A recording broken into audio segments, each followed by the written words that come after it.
tipo de archivos diferentes de eso, no los podamos leer o no los podamos abrir, o sea riesgoso abrirlo porque puede arrastrar virus o desconfiguraciones. Entonces, por eso también se hace solicitud que los archivos sean montados en PDF o en alguna de esas clasificaciones que les ponía yo ahí. ¿Listo? Para que también tengan en cuenta. ¿Qué más deben tener en cuenta, muchachos? Se les recomienda un tipo de letra. Es decir, Arial o tal, de tanto tamaño a tanto. ¿Y por qué? También uno reconoce eso cuando es copia y pegue, porque sobre todo de los blogs, o sea, hay información consignada en unas paginitas que cada uno de nosotros puede hacer en internet. Entonces, yo pongo información en mi blog. Yo tengo un blog y semanalmente, bueno, voy consignando información y yo pongo un estilo y un tamaño de letra especial. Cualquiera puede venir, coger eso que yo copié, copiarlo y lo puede llevar a otro lugar y pegarlo. Resulta que cuando yo lo hago, ese documento o ese pedacito que se llevaron se fue con el tipo de letra y con el tamaño que yo le puse.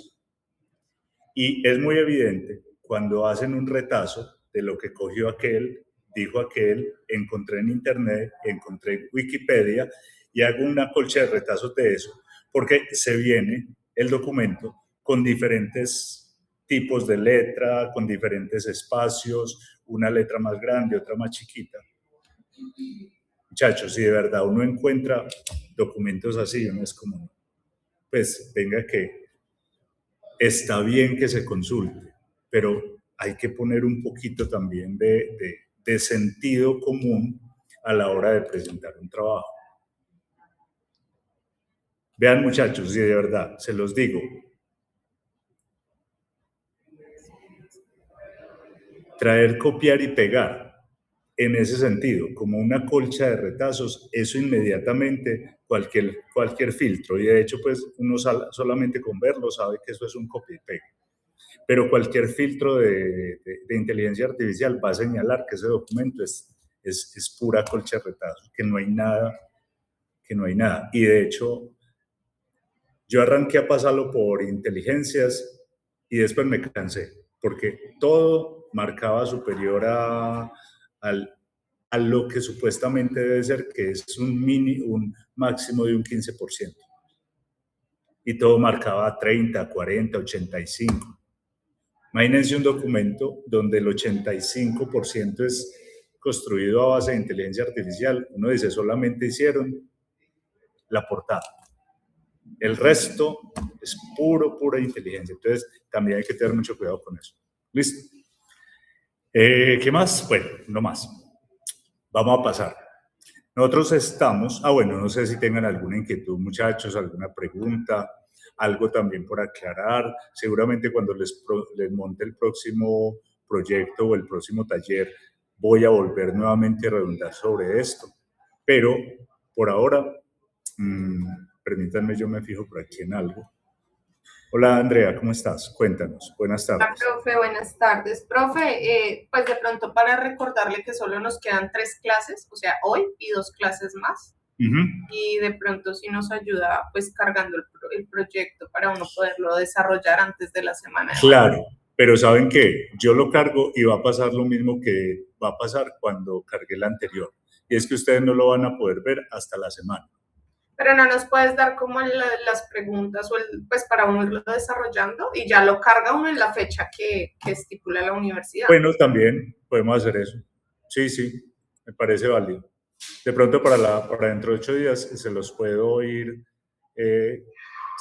informando, porque seguramente no lo van a poder hacer porque van a tener que esperar todo el contenido que nos queda. Que hoy cerramos psicoanálisis, cerremos psicoanálisis como para no ir tan a la carrera, y seguramente la próxima semana que arrancamos ya con humanismo como tercera fuerza, que va a ser el cierre, humanismo y psicologías del desarrollo, con todo eso va a complementar el proyecto. Listo. Yo les diría, ocupémonos de ir entendiendo esto, pues ir entendiendo como en lo que vamos, porque o sea, la propuesta del proyecto va a ser una propuesta básicamente construida desde aquí, desde la misma clase. ¿Listo? Pero igual, sí lo podemos montar, lo podemos ir verificando. Sí, vamos a ver. Pero aceptada la sugerencia, Andrea. Joana, dale. Hola, profe, ¿cómo está? Hola, buenas tardes. Buenas tardes. Profe, una pregunta. Señora.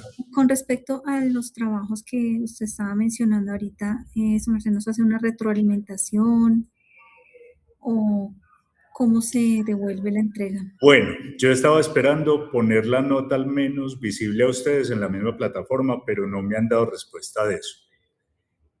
¿Quién es el monitor de este grupo? Andrea.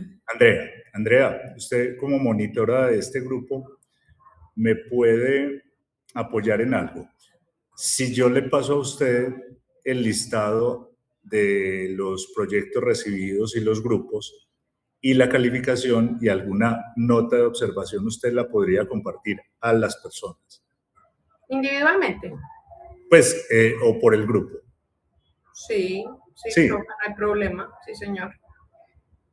Se lo digo es porque pues, me gustaría hacer esa retroalimentación, pero no tendría tiempo como de hacerlo, por ejemplo, en una clase, teniendo tan poquito tiempo para la clase, como sentarme con cada uno. Y lo otro es que también me parece importante mantener la privacidad. Sí, es verdad. Porque es que sí, es como aburridor cuando aquí ve y entonces Andrea sacó un 2,8 y como que, sí, mire Andrea, lo que pasa es que aquí se equivocó. No, es como que no me parece muy... No me gusta mucho eso. Está bien. Yo prefiero a través de Andrea como monitora pasarle a ella un cuadrito en Excel donde les doy el grupo, la calificación del grupo y de pronto alguna anotación. Y ya Andrea se encarga de compartirle a ese grupo o a esas personas ese pedacito, por decirlo de alguna manera. Sí, profe, está bien. Lo único es que cuando lo hagas, me avises para que no me bombardeen. El profe ya lo envió, no, sí, no.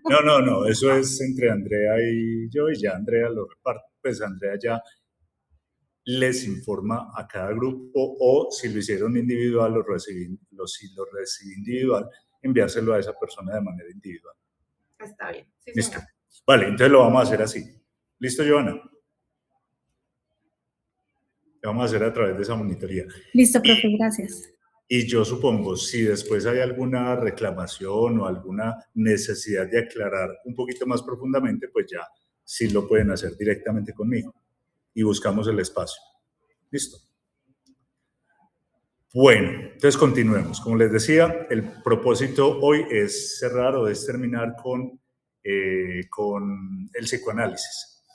Resulta que nosotros hemos venido construyendo o hemos venido conociendo la historia de la psicología como por años, por esa secuencia de años. Entonces hablábamos por allá, la prehistoria, no sé qué, y el desarrollo en años, hasta que llegamos a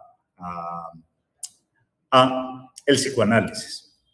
Pero el psicoanálisis tiene digámoslo así, tiene una construcción muy particular, y es que a pesar que también se dio en una evolución por años, muchas de las teorías psicoanalíticas freudianas iban y venían, o se adelantaban a una investigación, la dejaban ahí como en paréntesis, y años después la retomaban. Entonces, es muy difícil seguir cronológicamente el desarrollo freudiano. Es más fácil irnos yendo en temas o tópicos, es que ya le metí aquí una palabrita que es exclusivamente freudiana. Tópicos, es decir, lugares que Freud empezó a investigar. Y cuando hablo de lugares, no son necesariamente lugares físicos, sino como estratos, sitios mentales que Freud empezó a desarrollar. A eso se le denomina tópico. Entonces, desde esos tópicos o desde esos lugares mentales, Freud empieza a proponer que hay, por ejemplo, un lugar donde se retiene una información que no es consciente, es decir, que no está a la luz, sino que está en un lugar inconsciente. Freud propone este tipo de lugares para dar una explicación. ¿Por qué? Porque en este tipo de lugares, por ejemplo, hay un almacenamiento de una información, pero resulta que ese almacenamiento de esa información ahí no es cualquier tipo de información. Ojo, no es que simplemente toda la información que no la recordamos está ya almacenada, no. Él dice, allá hay una información, no la tenemos en el consciente. Es una información en el inconsciente, pero esa información que está en el inconsciente tiene una carga pulsional, tiene como un peso que la mantiene ahí. Por eso, a pesar que no es consciente, en algún momento se puede convertir en consciente. Es decir, no se olvida, no se desecha, sino que tiene un peso, tiene una carga pulsional, tiene un peso que la mantiene en ese estrato inconsciente. Y que en la medida en que ese peso o esa carga se aliviana, puede emerger, puede subir a la conciencia. Entonces, él lo plantea en ese término, como hay un subsuelo donde está está la experiencia vivida inconsciente, es decir, una experiencia vivida que no se ha olvidado porque tiene una carga pulsional, pero en la medida en que va emergiendo, va subiendo, va haciéndose consciente, entonces atraviesa, por ejemplo,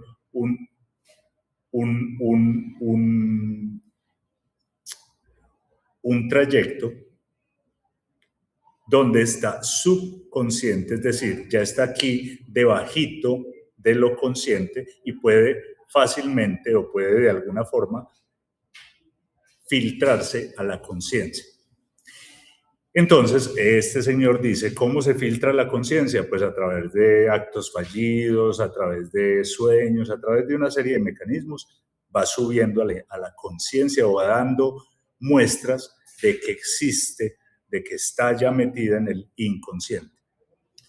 Esto que les menciono, entonces, hace parte de la primera tópica de Freud, la primera que él construye a través de su primer momento, que es entre 1895 y 1902.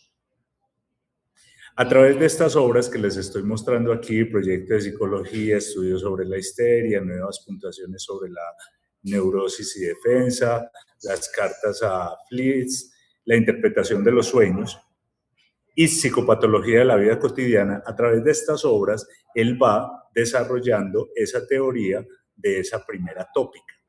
Esa primera tópica que establece inconsciente, subconsciente, consciente. Vale, pero a su vez está construyendo toda la explicación, por ejemplo, de la pulsión, es decir, de esa carga, de esa fuerza, para devenir después o para producir después la segunda tópica. Ojo, segunda tópica no borra la primera, sino que se complementa con la primera. Y son, digamos, las dos, ustedes van a escuchar de las tópicas freudianas. Primera tópica, consciente, subconsciente, inconsciente. Y segunda tópica, ello, yo, super yo. Entonces, voy a plantearles aquí, como les decía, cómo construye la primera tópica. Entonces, él arranca desde el proyecto de psicología, él arranca a tratar de construir ese modelo, ese aparato psíquico. Acuérdense que este señor era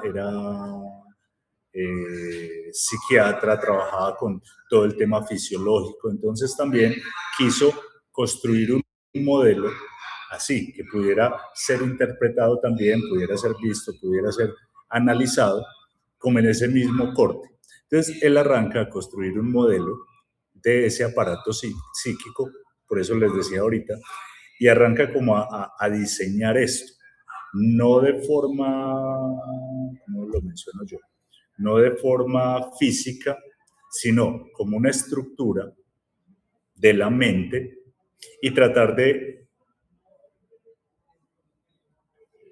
acomodar esa estructura de la mente a lo que se pueda relacionar. Por eso ahorita les decía, como que en la parte inferior de esa estructura estaba o está todo el contenido inconsciente y en la medida en que va perdiendo esa carga pulsional, ese peso, entonces va pudiendo emerger hacia la conciencia. Ese es el diseño de ese aparato psíquico que arrancó a estudiar y que efectivamente después, cuando arranca sus estudios de la histeria, a través pues, de su colaboración con Breuer, y todo lo que va encontrando en las neurosis, que empieza entonces, por ejemplo, a entender o a comprender o a manifestar que esa carga pulsional que no deja que emerja esa información de la conciencia va siendo entonces un mecanismo de defensa. Entonces mire que a través de esta primera tópica, él va acondicionando todos los elementos que va encontrando que hemos venido conversando. Miren que lo hemos venido conversando y algunos dicen, es que esto lo va desarrollando por aquí a través de su experiencia con Breuer o después lo retoma. Señor, muy teso pero medio desorganizadito. ¿Por qué? Porque efectivamente va juntando, va diciendo, claro, es que yo por allá me había imaginado un aparato, una estructura psíquica, pero ahora que estoy hablando de mecanismos de defensa o que estoy encontrando todo lo que supone esa neurosis de defensa, estoy entendiendo por qué esa carga pulsional mantiene precisamente esos recuerdos allá, en el fondo, en el inconsciente. O por qué, o a través de qué medios y de qué mecanismos va saliendo y va surgiendo a la conciencia. Cómo va sobrepasando esos mecanismos de defensa. Porque, por ejemplo, a través del sueño, a través de unas formas a veces incoherentes, esa información sale a la conciencia, esa información emerge, esa información vuelve, pero vuelve muy probablemente de una manera que es difícil de interpretar, que es difícil de encontrar. Y entonces, en ese sentido, ya va, por ejemplo, adhiriendo esa emergencia a uno de los mecanismos, o más que de los mecanismos, a uno de los caminos donde esa información que está en el inconsciente encuentra menos defensa. ¿Cuándo encuentra menos defensa? Cuando, por ejemplo, puede emerger a través de los sueños. Entonces, él arranca toda la explicación de cómo la información inconsciente va emergiendo a través de los sueños, precisamente porque los sueños tienen menos represión o presentan la represión de otras maneras diferentes. Entonces, por ejemplo, lo que sucede con el sueño cuando uno sabe o cuando uno siente que estuvo hablando con la mamá, con el papá, pero físicamente no era la mamá o el papá o el novio, o recuerda uno del sueño que estaba en un entorno relativamente familiar, pero realmente no reconoce uno ninguna parte de una casa, pero yo sé que estaba en la casa de no sé quién, pero no era la casa físicamente de ella. O sea, la información viene como velada, pero sí emerge algún tipo de información. O resulta, en temas de sueños, por ejemplo, que seguramente también ustedes lo han vivido, que hay heridas que no duelen. O que hay, por ejemplo, no sé, saltos y cosas que quien está soñando sueña que voló, que se tiró, que cayó, pues que hizo toda una película, pero de alguna forma sale ileso de ese tipo de cosas. Entonces, toda esa información es información que a través de lo que Freud plantea, es información que está en el inconsciente, pero que va saliendo, va emergiendo a través, por ejemplo, de los sueños y plantea de alguna manera que tiene ¿cómo lo digo yo? Tiene una forma de leerse para poder hacerse consciente. Aquí es donde muchos no. Aquí, por ejemplo, hay una ruptura con un colega de él que se llama Carl Jung.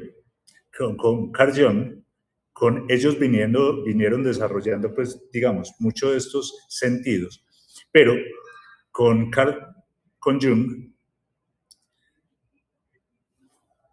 ese planteamiento de esa lectura, de esa información inconsciente que emerge a través de los sueños, Jung empieza a proponer otra alternativa u otra visión u otra lectura.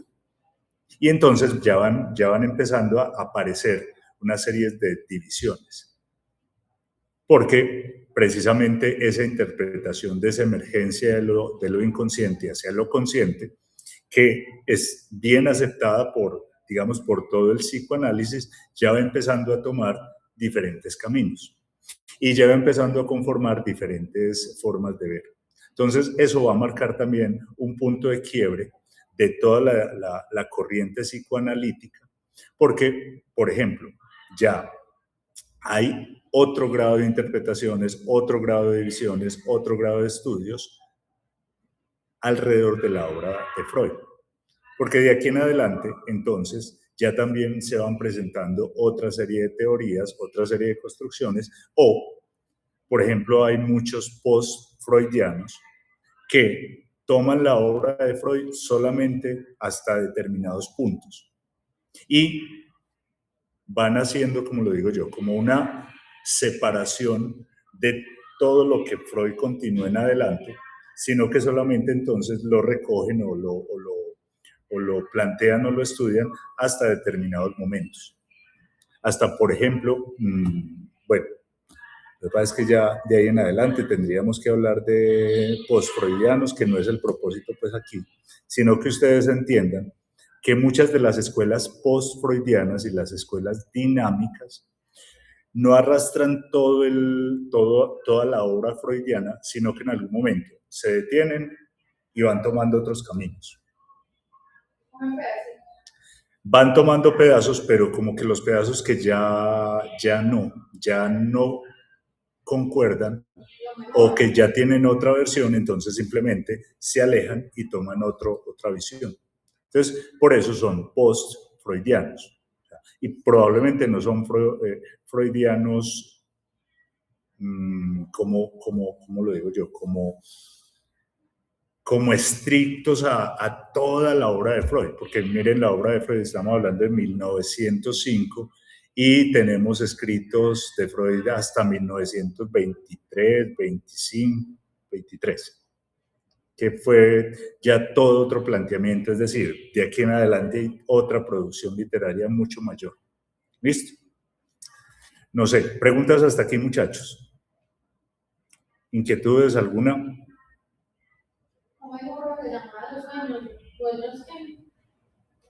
¿Cómo? Como tú dices, acabaste de decir una palabra, es que sueños reprimidos, ¿no? Digo otra palabra. ¿Pero referido a qué? Es que estás hablando de que cuando uno saca pues como esos sueños que son los pues, según Freud, los recuerdos reprimidos. Sí. Tú dices, No, pues no, pero no que no, sino que seguramente sí, pero así como lo mencionas está bien. Sí.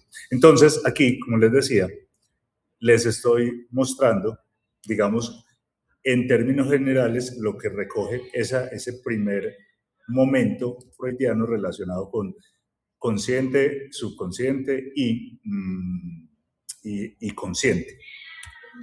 porque después ya vienen estudios ya relacionados o muy centrados precisamente en esos descubrimientos. Entonces ya vienen obras mucho más centradas, por ejemplo, en lo inconsciente o en la represión o obras relacionadas estrictamente, por ejemplo, con los sueños o con mecanismos de defensa o con, digamos, explicar ese aparato. ¿Vale? Así llegamos entonces a toda esa explicación de ese aparato psíquico y de lo que les decía ahorita, que es todo el proceso de autoanálisis y de sueños. En ese autoanálisis y sueños, en esa interpretación de los sueños, en todos estos elementos,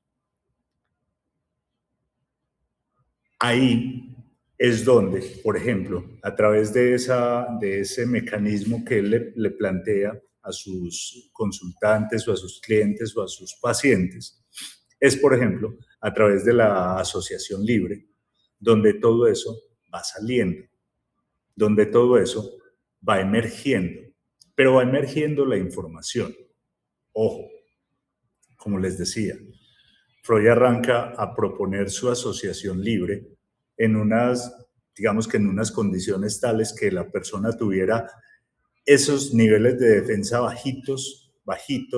Entonces, tengo niveles de defensa bajitos y hago asociación libre y libremente estoy asociando el color rosado con mi hermana y mi hermana con, no sé, el primer amor de mi vida.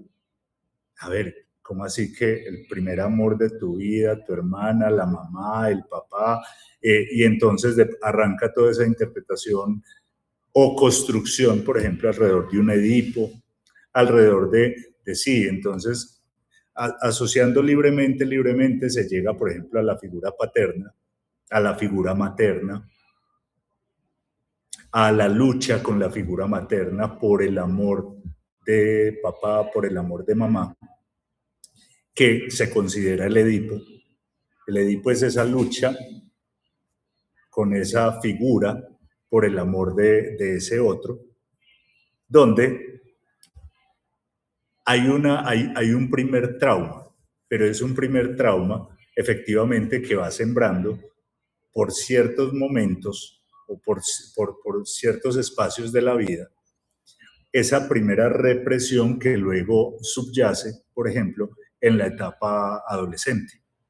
Entonces ya arrancan unas construcciones que van dando forma precisamente a que otros estudiosos post-freudianos y las escuelas, por ejemplo, en este caso las escuelas dinámicas, tomen toda esta información y la resuelvan más adelante o la sigan profundizando más adelante. O otras propuestas que pueden tener un contenido más gestáltico, pero también aprovechen todo el tema del inconsciente y lo desarrollen, o unas propuestas, como les decía ahorita, una propuesta junguiana, donde entonces se basa es precisamente en esa emergencia del inconsciente, pero no a través, por ejemplo, de la verbalidad, como lo hacía Freud con el tema de la asociación libre, sino con los, digamos que con las figuras míticas, con toda la figura mítica, como con el cuento, sí, como con esa ideación imaginaria a través, por ejemplo, de los mitos. Y entonces, por ejemplo, para Jung, posteriormente, ya la asociación que se va a tener de la información, el acercamiento a esa información va a tener que ver con los mitos de las diferentes culturas. No me voy a meter aquí con Jung, pero digamos, es para que ustedes entiendan cómo esto mismo va empezando a consolidarse, por ejemplo, en un discurso. Entonces, Jung, por ejemplo, empieza a crear unos elementos que se llaman arquetipos. Y los arquetipos son ese tipo de mitos que para toda la humanidad más o menos representan lo mismo, más o menos representan o se acercan a lo mismo. Entonces, por ejemplo, para toda la humanidad, pues digamos toda la humanidad en el sentido de la mayoría de las culturas, la madre va siendo un arquetipo. La madre representa el cuidado, la protección, el alimento, todo, va representando para todo el corte de la humanidad, la madre va generando una representación y esos son los arquetipos que Jung va construyendo alrededor, por ejemplo, de esto y va teniendo asociación y va haciendo una lectura, por ejemplo, de toda esa mitología alrededor de la madre, de la concepción, de no sé qué, de todo esto en diferentes culturas y a través de diferentes historias llamadas mitos.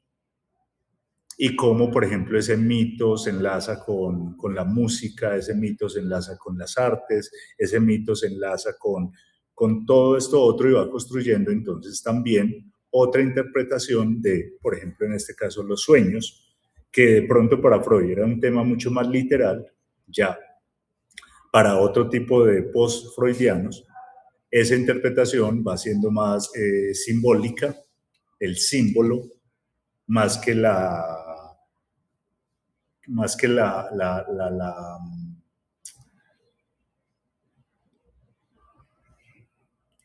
dureza y la rigidez de la palabra como tal. O, mientras que para otros, me voy a poner en ese entorno, que desarrollamos, por ejemplo, análisis de discurso.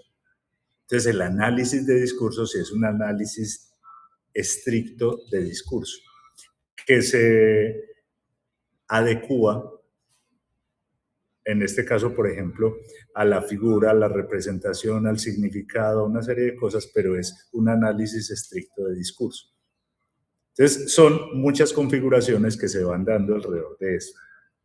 ¿Vale? Muchachos, preguntas. Hasta aquí. Inquietudes, ¿cómo vamos? Haciendo ya de pronto cierre o condensando un poquito de las teorías freudianas. Estas teorías son teorías altamente complejas, como les decía. La primera complejidad es que no son lineales. No es que haya descubierto esto y después esto y después esto y después esto, sino que a través de toda la obra freudiana, él va y regresa, va y regresa. Viene aquí y descubre algo que hace 15 años había hablado, entonces vuelve hace 15 años y vuelve y redondea o le varía o le cambia. Y esa variación por allá va produciendo otras variaciones por otros lados. Andrea, hola. Hola, profe, perdóname, pero es que me enredé y quiero que me desenredes. O sea, los arquetipos de Jung eran más como hacia la mitología y él toma la interpretación de sueños que postuló Freud. ¿Para qué? O sea, no entiendo cómo lo relacionó. No es solamente no es solamente la interpretación de sueños. ¿Qué sucede? Freud, como estaba utilizando o su mecanismo o su herramienta, es la palabra. La herramienta de Freud es la palabra. Por eso su medio para llegar a esa herramienta de la palabra es la asociación libre. Entonces, es a través de palabra, de discurso. ¿Cierto? Él ahí encuentra que hay una emergencia, emerge algo del inconsciente, sobre todo en lo relacionado con sueños. Él dice, la gente empieza a hablar de sueños y ahí se ve que hay algo que emerge porque las defensas están muy bajitas, no hay defensa. Pero, ¿qué resulta? Va resultando una película muy enredada. ¿Qué hace Freud con interpretación de sueños? Tratar de dar una interpretación de ese discurso.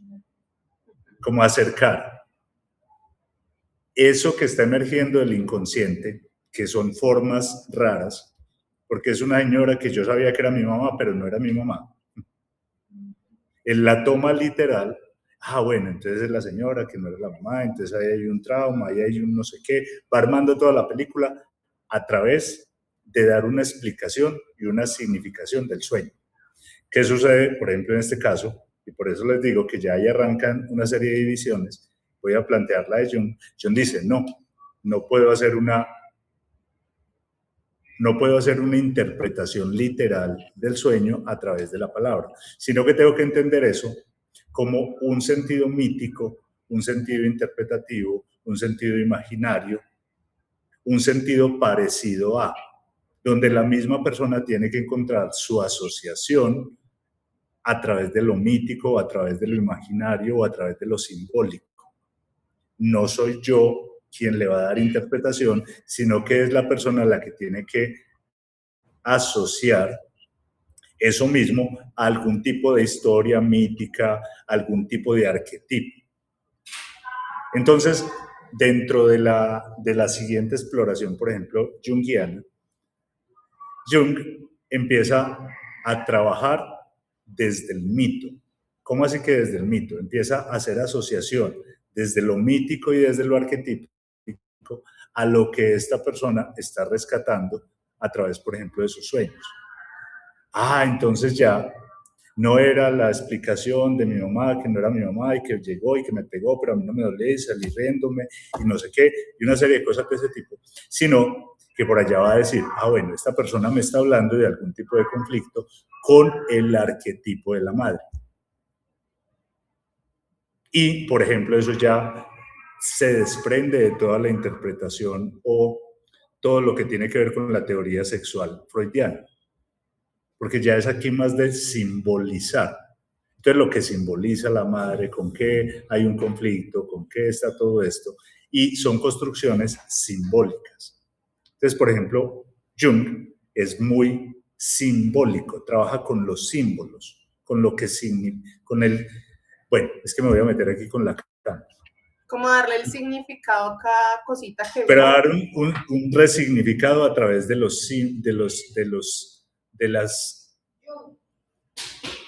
las representaciones simbólicas culturales arquetípicas. Y por eso, por ejemplo, ahí hay una gran diferencia, porque, por ejemplo, para Freud esto ya tiene un contenido pulsional, de líbido pulsional, de líbido, es decir, de una carga sexual, erótica, mientras que Jung dice, no, pues ya esto no tiene nada que ver con cargas sexuales, sino con símbolos, con significaciones, significaciones como de poder, como importantes no solamente para una persona, sino para todo el colectivo. Entonces, por eso, por ejemplo, en este caso, Jung arranca con todo un sistema más de corte cultural y va tomando ese sistema que él va construyendo de toda la cultura, que son todos los arquetipos culturales a través de los cuales él hace asociación de esos contenidos inconscientes. Pero no lo saca literalmente a hacer una interpretación, sino que lo sigue manejando en el sentido de lo simbólico. No lo baja a una interpretación. Freud, y de ahí en adelante algunos otros post-freudianos, sí trabajan desde la literalidad. Y por eso, por ejemplo, sí hay un discurso de pacientes, ya empieza a construir toda una teoría sexual. Porque empieza, por ejemplo, ya a darle o a nutrir. ¿Se acuerdan de lo que les decía? Esa carga que mantiene esos recuerdos allá, esa carga que como que alimenta ese peso. Entonces, Freud dice, ese peso tiene que ver con lo sexual que tiene que ser reprimido. Y que después, más adelante, en la adolescencia y la adultez, vuelve y emerge. Pero que en algún momento se tuvo que reprimir. Y por eso es el complejo de Edipo, que es lo primero que plantea, donde Edipo, pues el Edipo, es esa represión porque no puede amar a su mamá. Como les decía,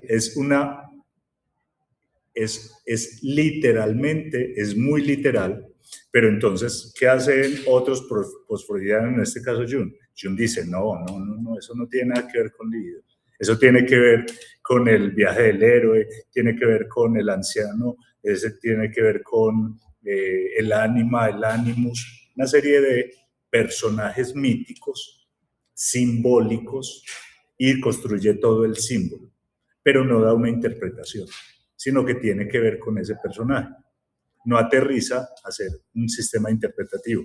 Freud, por el contrario, Freud, muy inquieto el señor, siempre tratando de encontrar de forma racional interpretaciones. Por eso, después de algunas construcciones, muchos post-freudianos van abandonando, van diciendo, yo a este señor le copio hasta aquí, le copio hasta aquí, de aquí para allá no tanto, yo más bien sigo desarrollando este tipo de teorías.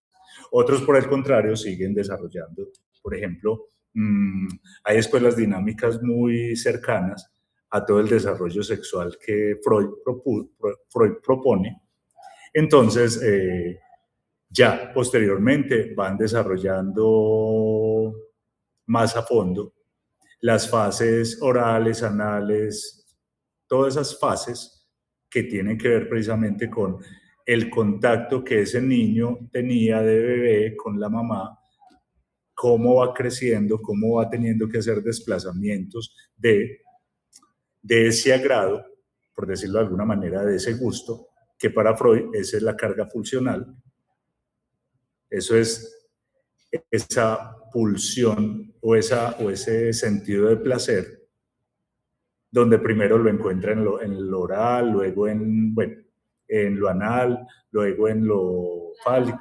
O sea, ya son etapas que otras escuelas ya recogen, por ejemplo, escuelas dinámicas, van recogiendo o van acompañando todo ese desarrollo y la van explorando un poquito más. ¿Listo? Bueno, ¿qué sucede? Y me parece interesante que lo veamos de esta manera. Todo este primer contenido hasta este momento, 1905, 1915 más o menos, han sido como esos bombardeos de hallazgos de Freud, bombardeos de hallazgos. Entonces, cogió por aquí la pulsión, cogió mecanismos de defensa, propuso primera aparatos, primera tópica, propone inicialmente Edipos, cargas pulsionales, principios de placer, principios o pulsión de muerte. O sea, hace un bombardeo de muchas cosas. Lo que después va a hacer es tratar de organizar esos paqueticos que soltó en principio.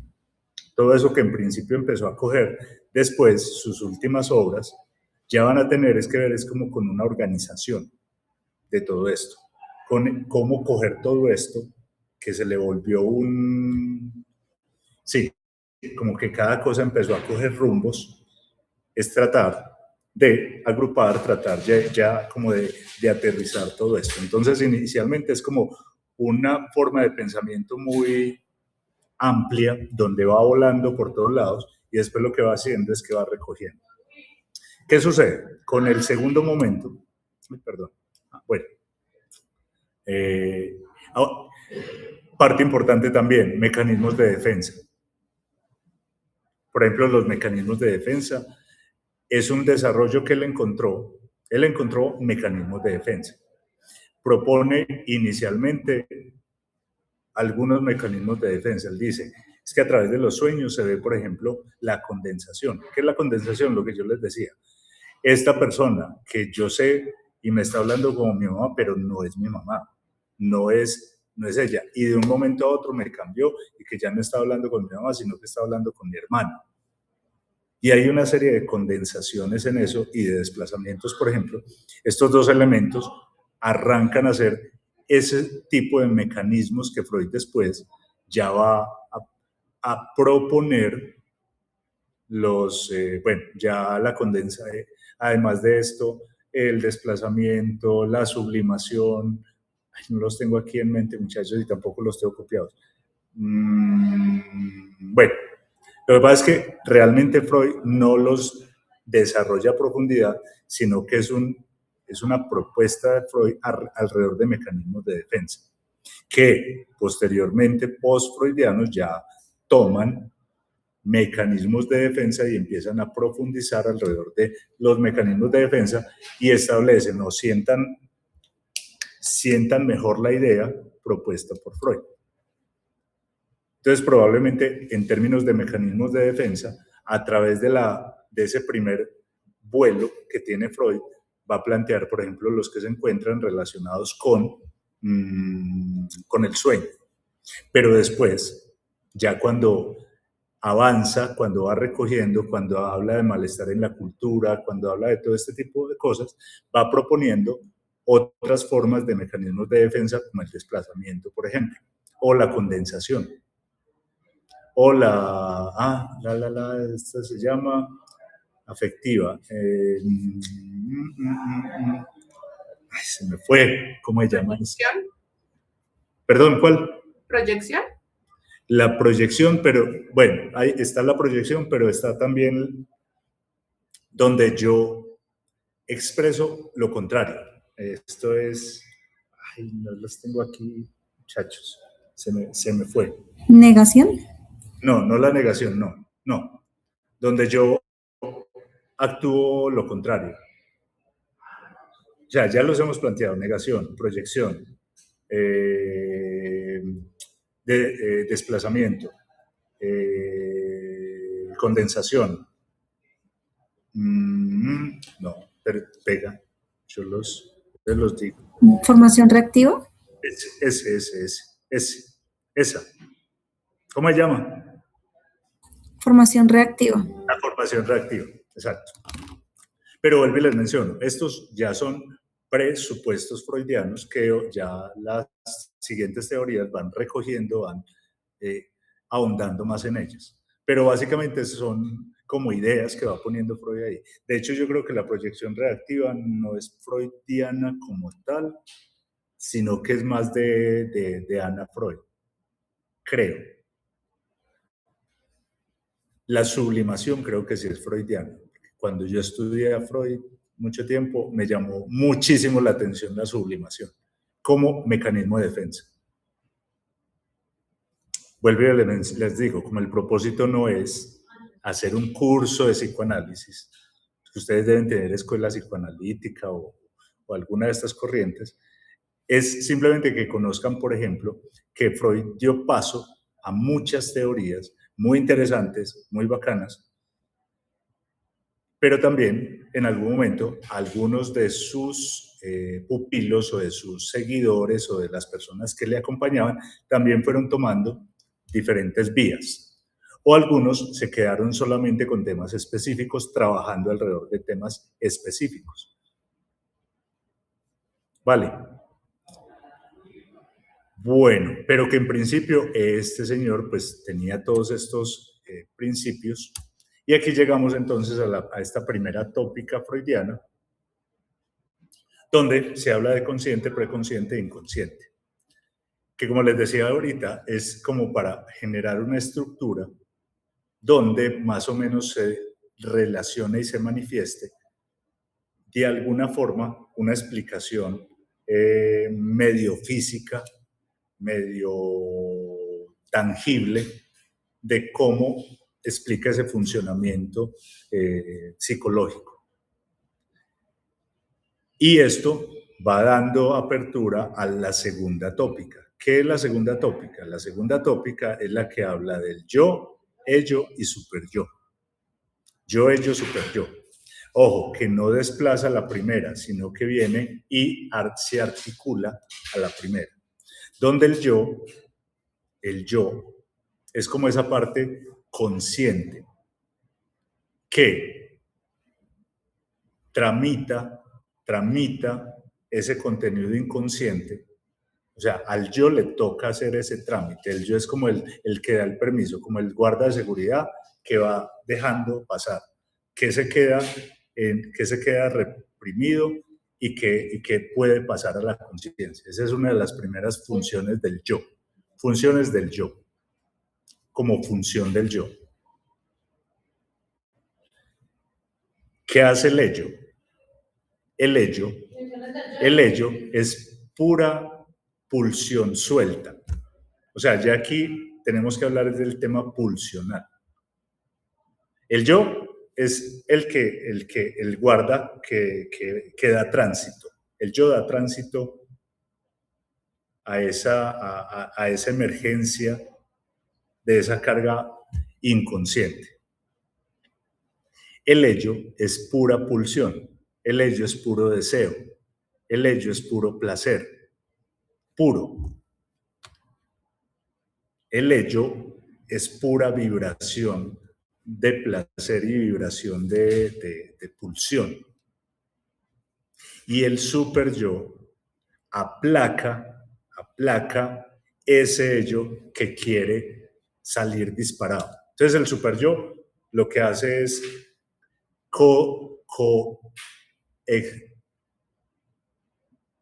cohesionar al ello. Es decir, no cuestionarlo. Coercionarlo es decir, aplacarlo, frenarlo, ponerle norma, ponerle freno. Eso hace el super yo. El ello es pura pulsión, puro despliegue. El super yo, por el contrario, aplaca. Y la figura del yo es una figura de la conciencia que va recogiendo y administrando cuánto de ello emerge, cuánto de ello super yo pone a funcionar en la emergencia de la inconsciencia. Como les digo, muchachos, vuelvo y les reitero. Miren, la teoría freudiana es una teoría muy densa. No son 1, 2, 3 libros, es una complejidad de obra.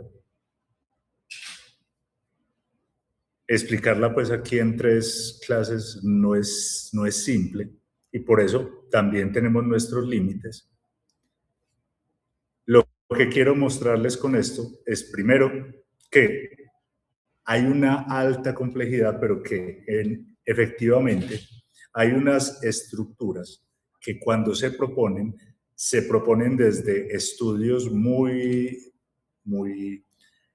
profundos, investigaciones muy profundas, pero que también van derivando otras salidas, otras alternativas para corrientes de corte, por ejemplo, de corte psicoanalítica, de cortes analíticos, de cortes dinámicos y de cortes simbólicos o freudianos o junguianos en este caso. Entonces, por ejemplo, no me voy a meter en esos campos, pero empezar a hablar, por ejemplo, de Lacan. Lacan es un post-freudiano muy adherido a las normas y a las reglas, por ejemplo, freudianas en términos de interpretación de significado significante. Y él, por ejemplo, es mucho más lingüista en esos términos.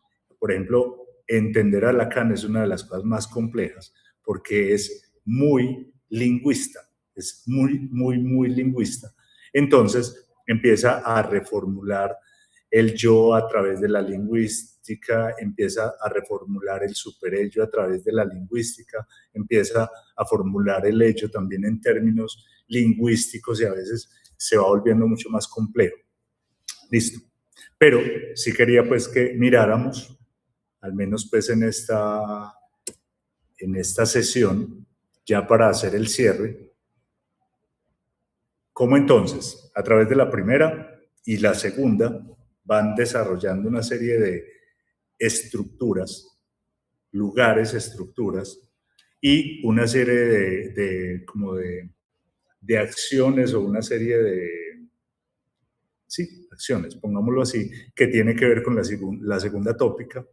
Ese yo, que es un administrador de la carga pulsional de ello y de super yo, y que es quien va permitiendo la emergencia de lo inconsciente hacia la conciencia, y que también va definiendo cuánto ello emerge o cuánto ello puede salir, y también cuánto super yo debo imponer para que el ello se contenga. El yo es un administrador, por eso el yo es un filtro, es un administrador, es un, como les decía yo, es como si vemos una carretera, una vía, es como el que va dando, o bueno, o varias vías cruzadas, es como el que va dando paso. Usted no pase, usted sí pase, usted llegue hasta aquí nomás, usted puede desplegarse. Hola. Sería, pues, yo sé que es diferente, pero sería como llevarlo entre el consciente, preconsciente e inconsciente, sería el preconsciente, como que ahí está el filtro para que pase o no la información. Es que por eso no lo podemos confundir. Sí. No podemos decir, este es un avance de esto otro. No, son como dos estructuras que funcionan dentro de la misma, que están ahí encerrados en esa misma caparazoncita. Pero yo diría que el yo está. Es que es mucha ruina. Yo me paso, no, es que no podría, porque podría estar comentando, podría estar diciendo algo que no estaría. Pero mírenlo, por ejemplo, aquí en el iceberg, que nosotros lo ponemos mucho en estos términos. Se supone que lo que está ahí en el sol, esa partecita blanca, es lo consciente. Eso es lo consciente. Esa partecita es lo que está en lo consciente, lo visible, lo entendible, lo que todos entendemos, el discurso, todo eso que es claro para nosotros, eso es lo consciente.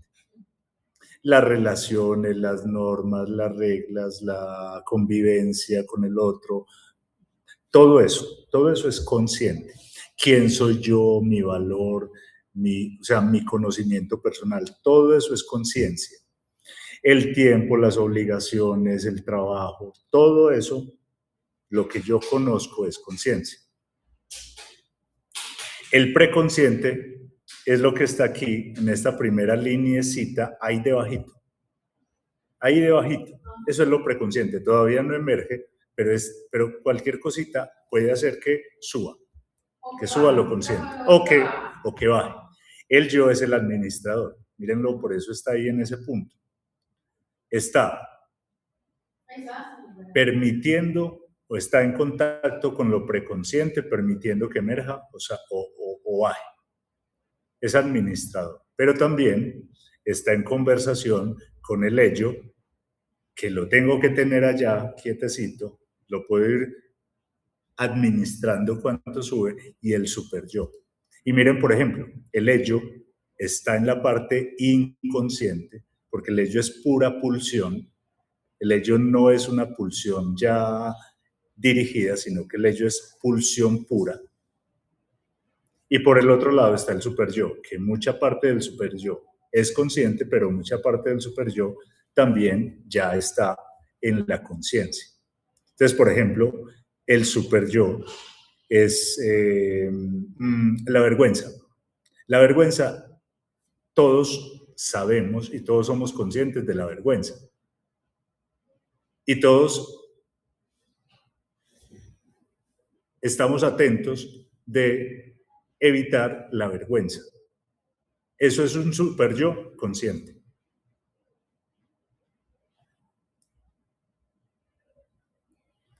Pero, por ejemplo, bueno, lo que pasa es que no podría hablarles de un super yo inconsciente, porque es que eso está en la inconsciencia. El hecho que no recordé, bueno, eso es un super yo.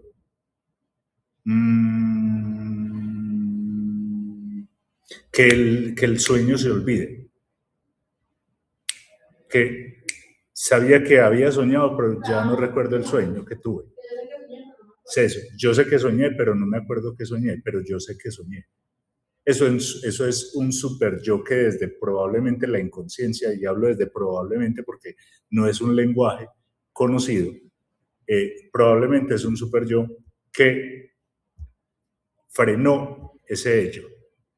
Ese ello, como les digo, es pura pulsión, puro deseo, puro deseo. Y eso es lo que, por ejemplo, en su momento, en el momento del Edipo, empieza a aplacarse. Empieza, por ejemplo, el complejo, esa complejidad que es el Edipo, esa complejidad, entonces hace que ese ello se quede por allá quietecito un ratico, dominado por el yo y el super yo, pero que ya después va a empezar a emerger por diferentes formas, ya a través, por ejemplo, de la adolescencia y la adultez, pero que siempre va a estar dominado por el yo y el super yo.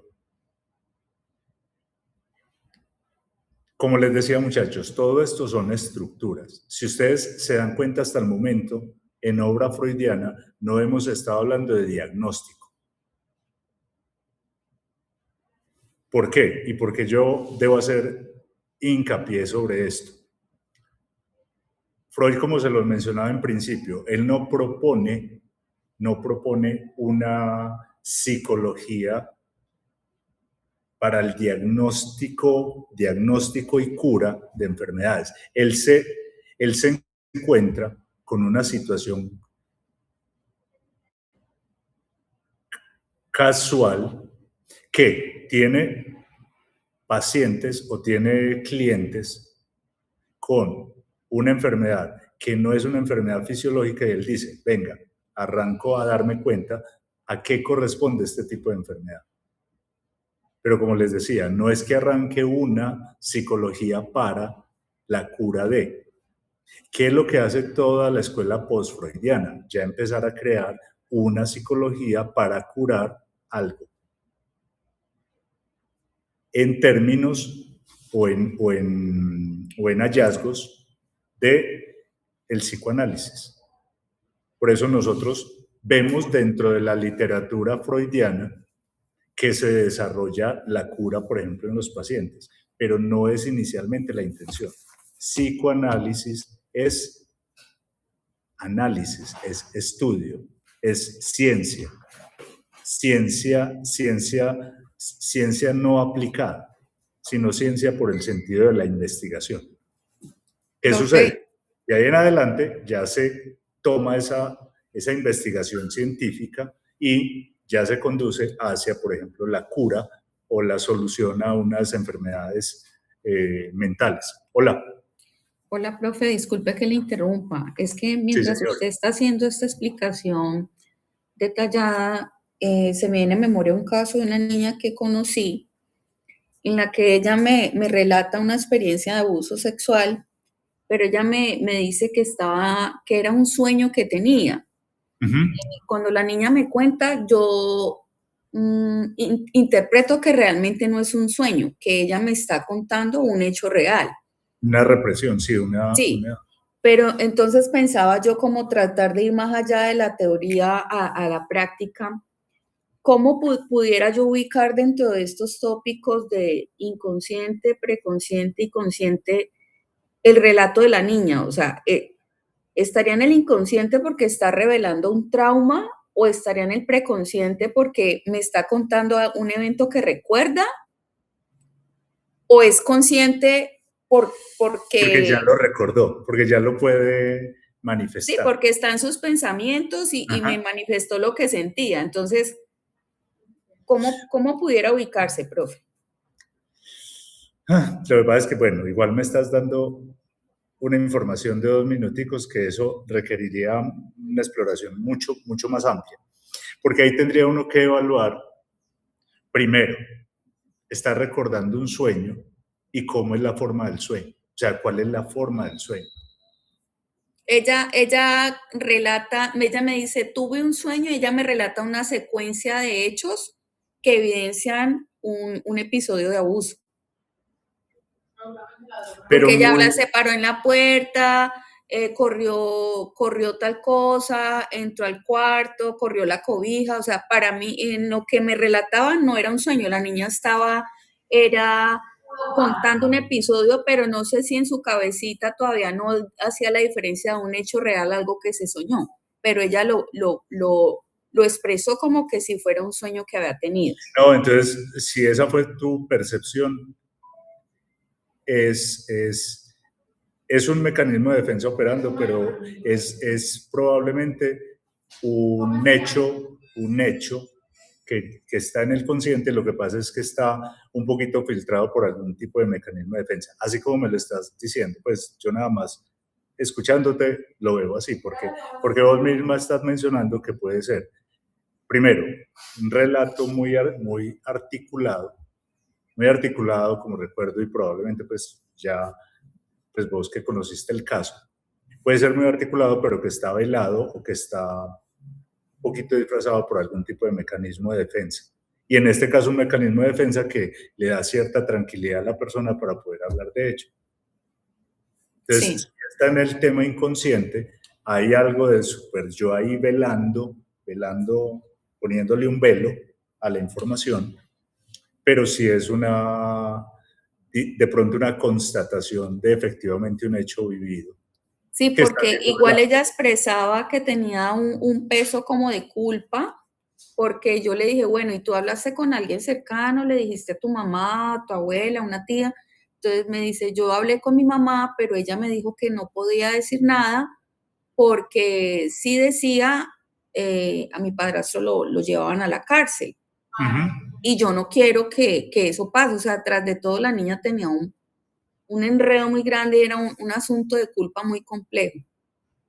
Claro, sí, sí, sí. O sea que sí es un hecho. Sí es un hecho más contado desde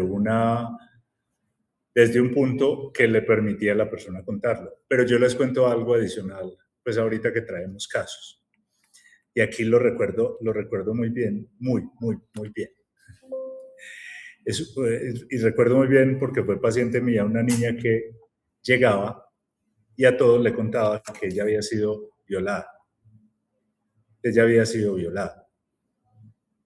Pues, y una niña en su momento tenía 3 años y medio, contando que había sido violada.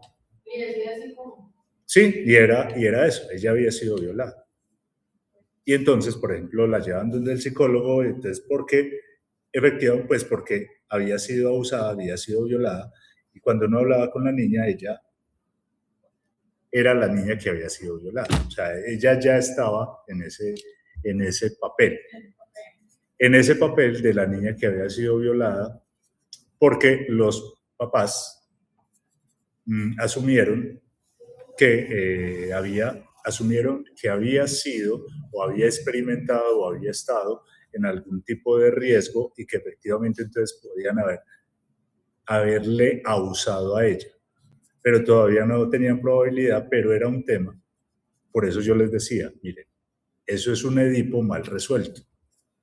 Una situación que tiene que ver con una pulsión a nivel, por ejemplo, de la sexualidad, donde un niño todavía no tiene unos contenidos desarrollados, que todavía no puede desarrollar, pero que ya se está acercando a eso, y que no lo reprime, sino que ya empieza a ser un mal desarrollo de ese entorno, porque ya en ella estaba el significante de ser violada. Cuando muy probablemente, y pues lo digo muy probablemente desde lo que conocí del caso, muy probablemente no había pasado al acto, no habían pasado al acto con ella. Y tenía que ver más con una serie de otras situaciones a nivel familiar y cosas para enredar a alguien, pero el mecanismo era la niña y a la niña se le convenció que había sido violada y la niña ya tenía todo el imaginario, ya la niña tenía todo el imaginario de la situación que le había pasado. Y uno conversaba con la niña y ella le contaba a uno exactamente con una serie de detalles y de cosas las cosas, pero para una niña que no tenía o que todavía no estaba en contacto con ese tipo de información y de discurso.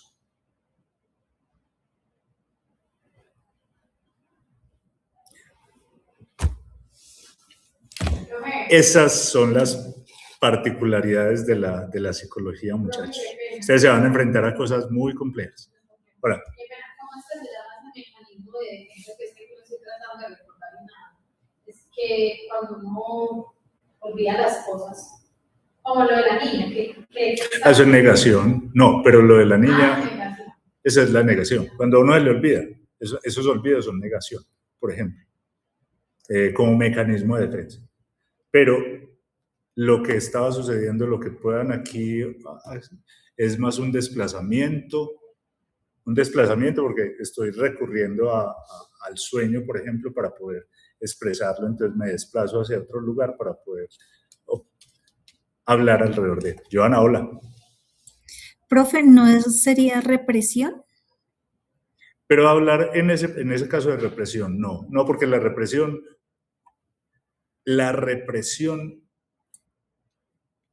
podría traer el caso, pero en formas mucho más simbólicas, no tan literales. Porque, bueno, personalmente, cuando era niña yo fui manoseada. Y Sí. al crecer, a mí se me olvidó. Sí. Ya siendo adulta, en un determinado momento, vino a la memoria el recuerdo y, pues bueno, fue para sanar esa parte, pero no, Claro, o sea, claro, pero ahorita no que sé. lo mencionas eso, porque hubo un momento donde se tuvo que reprimir, o sea, se reprime y después ya emerge. Cuando estamos hablando de esta persona que es una niña que lo ha vivido, todavía no lo ha reprimido para poderlo sacar, sino que Okay. ahorita lo que hizo fue desplazarlo hacia otro lugar, velarlo de alguna forma para poderlo manifestar, digámoslo así, con ese mecanismo de defensa que le pudiera permitir o que le pueda permitir esa situación traumática dolorosa poderla manifestar.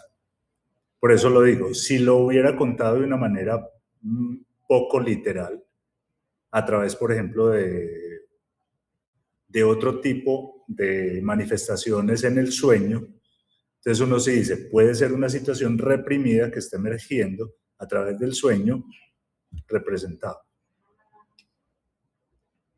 Vale. Bueno, muchachos, preguntas. Hasta aquí para ir cerrando con temas de psicoanálisis. Como les decía, el propósito no es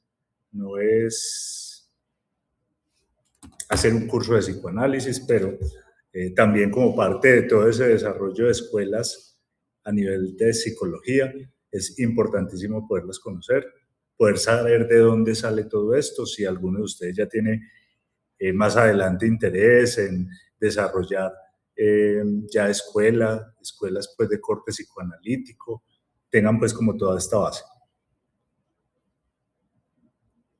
Preguntas, inquietudes, opiniones, ¿qué opinan? A ver, ¿qué opinan? ¿Ustedes qué opinan de Freud? Sí.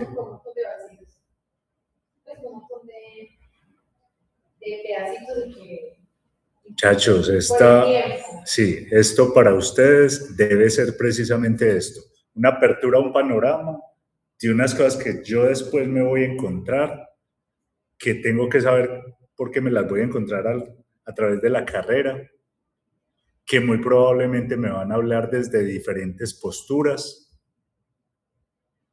que uno tiene que recoger toda esa información, que no es más fácil la psicología, que no es más fácil la psicología cognitivo-conductual que la analítica, entonces me voy a meter por la más fácil. Esa también tiene sus complicaciones. Todas tienen un contenido científico muy, muy, muy grande, muy importante, que hay que estudiar mucho. Muchachos, que la psicología no se trata de ser buena gente, de ser linda persona. Es que vos servís para psicóloga.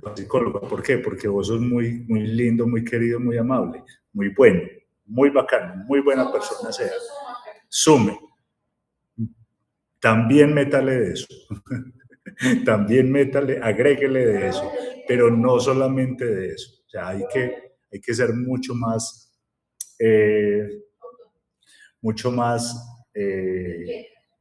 inquietos, hay que ser mucho más disciplinados para poder desarrollar esta profesión. Hola. Profe, si usted le preguntara, pues, si a mí me preguntaran, entonces, ¿cuál sería el que más le ha aportado a la psicología? ¿Fue profe? No, todos. De a poquito, o sea, todos. ninguno fue más que el otro. No, cogieron caminos diferentes y de hecho la próxima semana vamos a arrancar por otro camino diferente, que es el camino humanista, que sería la tercera fuerza con la que les decía que vamos a ir cerrando en temas de historia, de toda la historia, de todo el desarrollo, porque esa tercera fuerza va diciendo, no, a nosotros no nos interesan los enfermos, a nosotros nos interesa saber los sanos por qué están tan sanos. Así de sencillo. Y esa es una psicología que se llama la psicología humanista. La psicología humanista es una locura precisamente por eso, porque la psicología humanista dice, nosotros no es la enfermedad, es la persona que a pesar de la enfermedad, tiene un contenido psicológico tan fuerte. Entonces empiezan a desarrollar todos otros contenidos teóricos, científicos, que van aportando precisamente a esa tercera fuerza, que es la psicología humanista. Y ahí también sus autores, sus desarrollos, que van empujando a ello. ¿Listo? Bueno, muchachos. ¿Alguna otra pregunta? ¿Algo más por comentar? ¿Algo más por decir? Como les decía, ¿qué les parece el psicoanálisis? ¿Qué les parece todo esto que atravesamos? ¿Cómo la ven?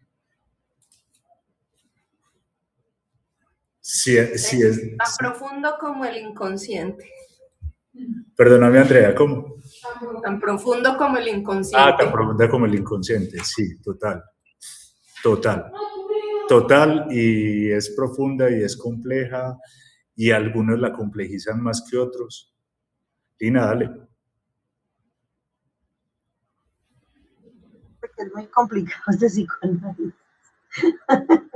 Yo entendí poquitico. Es complicado este psicoanálisis, no es fácil de entender. No es fácil. No, el psicoanálisis no es fácil. No es fácil y es muy charro porque el psicoanálisis, de hecho, creo que como que la postura que más tomó es que veníamos trabajando en la psicología mucho del 1 más 1, 2. El psicoanálisis dijo, no señor, 1 más 1 no es 2. 1 más 1 puede ser cualquier cosa. Y esa fue la gran complejidad o el aporte del psicoanálisis a la psicología, que profundizó muchísimo, tanto que llegó a un tema inconsciente. Nosotros veníamos trabajando como aquí, en la superficie, el comportamiento, la conducta, qué lleva, qué motiva, qué hace qué. Por aquí por encima, el señor dijo, no, venga, que es por allá, por debajo, por donde puede emerger todo eso. Entonces es otra visión y un aporte muy importante.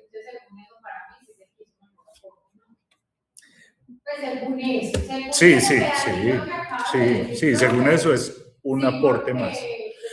Pero eso no quiere decir que las otras corrientes no siguieran descubriendo y funcionando cosas. Eso, no es que el cognitivismo y el conductismo se hayan quedado ahí. No, siguieron sus aportes, sus investigaciones, todo, y siguieron robusteciendo el conductismo y el cognitivismo, lo siguieron robusteciendo, engrosando, y además entonces viene esta otra que va a aportar mucho más, y va a venir la otra tercera que va a hacer crecer más el enano de la psicología. Bueno, muchachos, entonces terminemos por aquí. Quedo pendiente o quedo con la tarea con Andrea. Andrea, te voy a pedir que me hagas señitas mañana por la mañana para que me acordes de enviarte lo que ahorita estábamos conversando al principio. ¿Listo? Profe, hay una compañera con la manito alzada, Gloria. Hola, no la había visto y no sé por qué no me la mandó aquí. Hola, cuéntanos. Hola, profe, ¿cómo está? ¿Cómo está, compañero? Bueno, el psicoanálisis, para mí, yo que me la he pasado por ahí también, como mirando esta parte, es de mucho análisis, como se puede observar todo esto, de estudiar mucho, de revisar, como desmenuzar cada detalle. Y bueno, esto es muy enriquecedor realmente. A mí me gusta mucho esta área de estar siempre como leyendo sobre todo esto que nos aporta para revisar también todo lo que tenemos nosotros como personas, de que tenemos todo este engranaje en nuestra vida y que vamos ahí descubriendo. Esto me gusta mucho del psicoanálisis, de esta rama. Sí, el psicoanálisis es una cosa muy compleja, pero es una cosa muy bacana cuando uno, y de hecho uno tiene que profundizar para poderlo conocer. No es una cosa que se conozca aquí por encimita, sino que efectivamente hay que ir y hay que ser muy disciplinado con esto. Pero, digámoslo así, hay algunas personas como yo que nos gusta esto. Que somos inquietos y vamos por allá y leemos una cosa y la otra y vamos armando de rompecabezas. Como les decía, creo, hace algunas semanas, yo con el psicoanálisis también llego hasta cierto punto y ya no voy más allá. De hecho, por eso ahorita les decía, voy a ir hasta aquí, hasta la segunda tópica, porque de ahí para adelante, a pesar que siguen construcciones muy del psicoanálisis, ya pueden haber otros aportes que en lo personal yo no soy experto, entonces tampoco me voy a poner a hablar de algo de lo que no soy experto, que ya son esos otros desarrollos, y sí les conté de la que yo sí soy un poquito más seguidor en términos del psicoanálisis, que es lo concerniente, por ejemplo, a la psicología junguiana, que básicamente la que más me gusta, o al desarrollo analítico del discurso, que es desde donde yo trabajo como técnica, que es un desarrollo analítico de discurso. Bueno, ¿Profe? Señora. Y tú nos puedes enviar, por ejemplo, a mí me gusta la dinámica, yo sé que la dinámica pues parte del psicoanálisis, nos puedes enviar como textos o así para conocer más a fondo. Del desarrollo, bueno, no sé, Andrea, si ya ustedes tuvieron la oferta de escuelas. No. Todavía no les han ofertado escuelas. Espérese hasta escuelas, porque la universidad tiene ofertas de escuelas y está la escuela psicodinámica, escuela humanista, está la escuela cognitivo-conductual, ya son corrientes. O sea, que uno la escoge, es como una clase para uno escoger. Y de hecho yo creo que ni siquiera la escogen, está dentro del pensum. Está dentro del pensum que ustedes se acerquen a ver los contenidos de las escuelas o de las corrientes. ¿Son los mismos enfoques? Nosotros estamos viendo enfoque humanista, enfoque... los enfoques. Lo mismo. Bueno, dinámica no hemos visto. Listo. Todavía no, pero sí hay un enfoque dinámico. Okay. Sí hay. Entonces, ahí en enfoque dinámico, pues van a tener más acercamiento a ese tipo de autores. ¿Y con quién están con enfoque humanista? Con el profesor Carlos. Están con Carlos. Sí, señor. Carlos. Están con Carlos con enfoque humanista. Sí. Lo digo porque creo que Carlos es más psicoanalista que humanista. Sí, siempre lo dice, pero hace la tarea bien. Hace la tarea.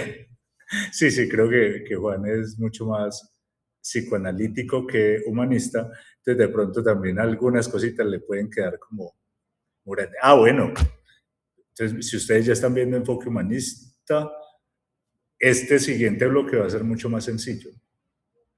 Y qué bueno que me hayan hecho el señalamiento de que ustedes ya están viendo enfoque humanista, porque podemos ir atravesando un poquito más rápido. Entonces enfoque, no gastarnos todo este tiempo que nos hemos venido gastando en toda la historia, prehistoria, y ya tener pues como la base que ustedes obviamente conocen a Viktor Frank, que conocen a Maslow, que conocen a Rogers, que conocen, sí, básicamente esos tres que son los autores base de la psicología humanista. Y también que conocen los límites. Voy a proponerle entonces que hagamos eso. Yo no sé si ustedes se acuerdan que en principio sí fue con ustedes, yo creo que fue con ustedes. No, mentira, no fue con ustedes porque fue con la escuela humanista. Pero a mí en lo personal, o sea, mi visión dentro del enfoque humanista es que corren un riesgo muy, muy, muy grande. Hay un gran riesgo y es que le cabe todo. Usted lo dijo. Yo se los dije. Y que lo íbamos a contemplar. A mí me parece que es importante que tengamos que tengamos un espacio para poder entender ese riesgo, sobre todo con la corriente humanista. De lo que decías, los límites no los hemos visto. Ya vimos a los tres teóricos, pero los límites no. Pero no vieron, porque realmente, como a la psicología humanista se está permeando de tantas cosas, como es tan personal, la construcción de la psicología es tan personal, entonces caben muchas teorías, caben muchas experiencias, porque va haciendo esa construcción uno a uno. Y eso hay que ponerle un límite también. A eso es a lo que me refiero yo como con los límites. Porque, por ejemplo, en este caso, el límite de la psicología humanista es el nivel de investigación científico que tenga. Lo planteamos aquí más adelante, tranquilos, pero eso sí lo vemos. Muchachos, feliz noche, descansen. Nos vemos la próxima. Buenas noches. Gracias, profe, compañero. Se cuidan. Feliz noche. Nos vemos. Felicidades. Muchas gracias, profe. Gracias, profe. Feliz noche. Gracias por la clase.